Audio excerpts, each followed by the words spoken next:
আমাকে বারবার শুনতে হচ্ছে মহারাজা কৃষ্ণচন্দ্র নাকি দেশদ্রোহী ছিলেন।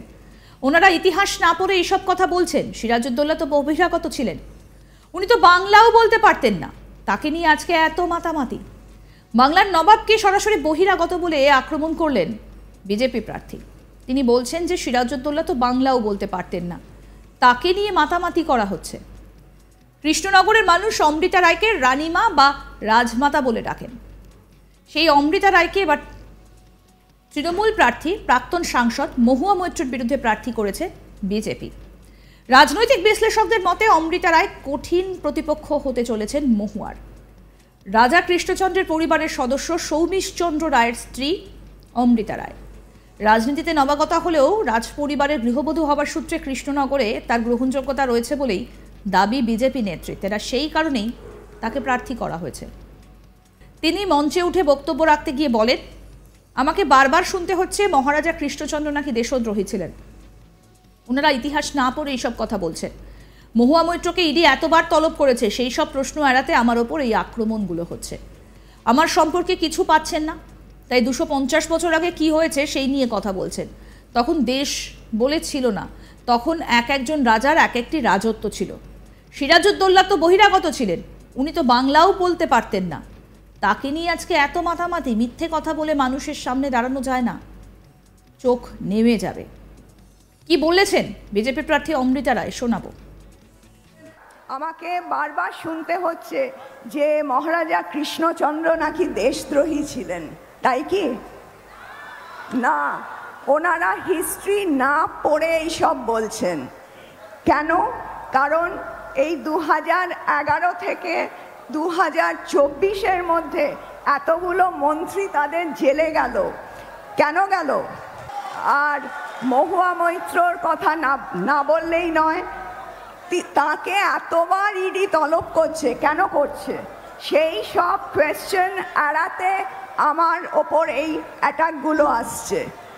আর কোনো কিছু আমার সম্বন্ধে পাচ্ছে না। 250-300 বছর আগে তখনকার কি পরিপ্রেক্ষিতে উনি কি করেছেন, বা তখন কীরকম সিনারিও ছিল, তখন ওনারা কি করেছেন।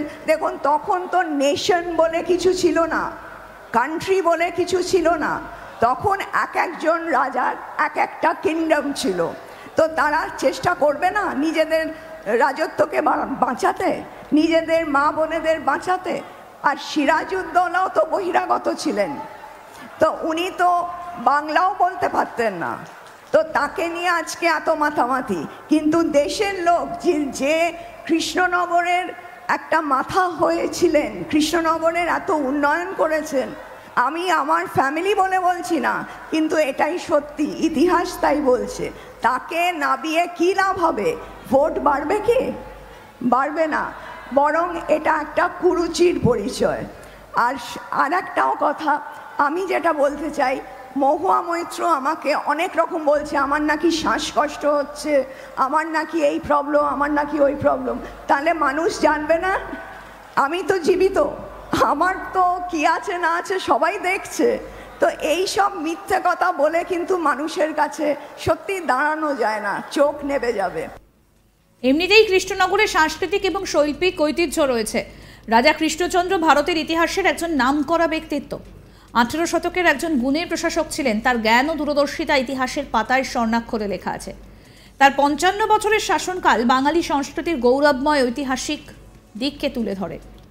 রাজনৈতিক বিশেষজ্ঞদের মতে অমৃতা রায় মহুয়া মৈত্রের কঠিন প্রতিপক্ষ হতে চলেছেন। বিজেপি সূত্রে জানা গিয়েছে, নদিয়া জেলা নেতৃত্বই প্রথম অমৃতা রায়কে প্রার্থী করার আবেদন করে। তারপর পার্টির তরফে তার সঙ্গে যোগাযোগ করা হয়। অমৃতা রায়ের সঙ্গে বেশ কয়েক দফা আলোচনাও হয় গেরুয়া শিবিরের। তারপরই চূড়ান্ত সিদ্ধান্ত হয়। 2019 সালে লোকসভা ভোটে কৃষ্ণনগর কেন্দ্রে জিতেছিলেন মহুয়া মৈত্র। 6,14,000-এর বেশি ভোট পেয়েছিলেন। সেখানে বিজেপির কল্যাণ চৌবে পান 5.5 লক্ষের বেশি ভোট। সেই নির্বাচনে মহুয়া মৈত্রের জয়ের পেছনে বড় ভূমিকা নিয়েছিলেন পলাশীপাড়া এবং কালীগঞ্জ বিধানসভা। যদিও গত 5 বছরে কালীগঞ্জ বিধানসভার বিজেপি নিজেদের সংগঠন মজবুত করেছে।